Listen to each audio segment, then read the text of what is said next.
നല്ല മഴയത്ത് വെറുതെ ഇരിക്കുമ്പോൾ ഫുഡ് ബ്ലോഗ് കണ്ടിരിക്കുന്നവരായിരിക്കും നമ്മളിൽ പലരും. അങ്ങനെ ഉള്ളവരാണെങ്കിൽ ഒന്ന് കമൻറ്റ് ചെയ്യണേ. ഞാൻ ആ കൂട്ടത്തിൽ നല്ലോണം അഡിക്റ്റായ ഒരാളാണ്. വെറുതെ ഇങ്ങനെ ഫുഡ് ബ്ലോഗ് ഇങ്ങനെ കണ്ടുകൊണ്ടിരിക്കുകയാണ് എൻ്റെ ഹോബി.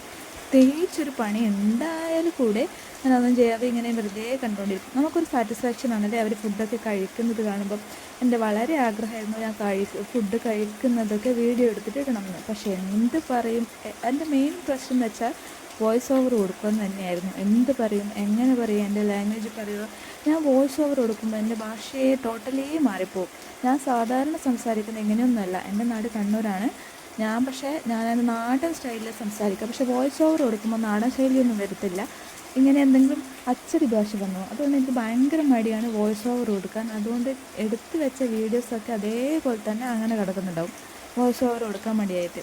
പക്ഷെ എന്നാലും ഞാൻ ഈ മഴയത്ത് ഇങ്ങനെ യൂട്യൂബ് കണ്ടുകൊണ്ടിരിക്കുമ്പോൾ വളരെ ഒരാഗ്രഹം തോന്നിയിട്ട്, കുറേ വീഡിയോസ് ഉണ്ടെങ്കിലും വളരെ ആഗ്രഹം തോന്നിയിട്ട് വോയിസ് ഓവർ കൊടുക്കാമെന്ന് മനസ്സിനെ നിർബന്ധിച്ചിട്ട് കൊടുക്കുന്ന വീഡിയോ ആണ്. നിങ്ങൾ വിചാരിക്കും ഇതൊക്കെ ഇത്ര വലിയ കാര്യമാണോ? പക്ഷെ ഒരു ഇൻട്രോവേർട്ടാണോ എന്ന് ചോദിച്ചാൽ ഞാൻ ഇൻട്രോവേർട്ടൊന്നുമില്ല, നേരിട്ട് കണ്ട് സംസാരിക്കുന്ന ഒരാളാണ്. പക്ഷെ വോയിസ് ഓവർ കൊടുക്കാൻ മടിയായുണ്ട് കേട്ടോ.